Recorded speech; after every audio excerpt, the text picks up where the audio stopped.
un objectif de faire du 8A avant décembre. Le but, c'est que vous nous roastez en vrai. C'est parti. Donc là, on fait une rouge, c'est une voix qui est du coup en dalle. On parle forcément à la caméra et donc il y a un module au début avec des prises en dual text. Donc on essaie de mettre ce pied au niveau de la première main, mais c'est pas vraiment possible. Donc là, on va réessayer avec les pieds sur le module. Et même ce premier changement de pied est vraiment compliqué. Alex va y arriver et il va mettre son pied en arrière sur la prochaine prise, qui est encore une fois en dual text. Et là, c'est vraiment mental puisque c'est carrément en dalle. Donc il faut vraiment croire, faire un genre de drop knee, remonter toujours les enjambées pour attraper la prochaine prise. C'est assez complexe à faire.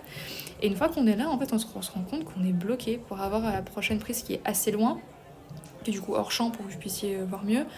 On se rend compte qu'on est obligé de faire un changement de pied. En fait, on n'a pas le choix de faire la même style de move que juste avant, mais avec une prise, voilà.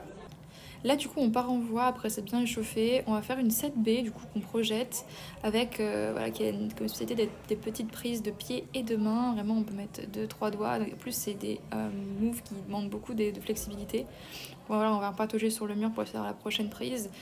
Forcément, hein, c'est un peu pas très beau parce qu'on projette. On n'est pas sur des choses qu'on fait tout le temps. Donc c'est un peu scrappy. Là, je vais mettre une prise sur un tout petit pied sur le module. J'essaie de bien la caler en me disant allez, je vais charger un petit peu. Et puis je vais mettre mon pied de côté. Et puis ça ira. Voilà, j'aurai pas trop de soucis. Là, je regarde un peu pour trouver changer de main. La main la prochaine est assez. Faut vraiment changer de main pour pouvoir reprendre. Hop, là, je vais glisser parce qu'en fait, j'aurais pas assez chargé mon pied. Je l'ai pas mis assez précisément. Ce qui est super important au niveau des pieds quand on fait déjà des grips et en plus ce niveau-là. Vraiment placer précisément son pied de manière où on le veut à la fin. Donc moi à la fin, je le voulais encore plus contre le mur. Donc vraiment voir que je vais rester, je vais pas bouger mon bassin, mon centre de gravité va pas bouger. Et là je vais faire un changement de main et hop, prochaine prise.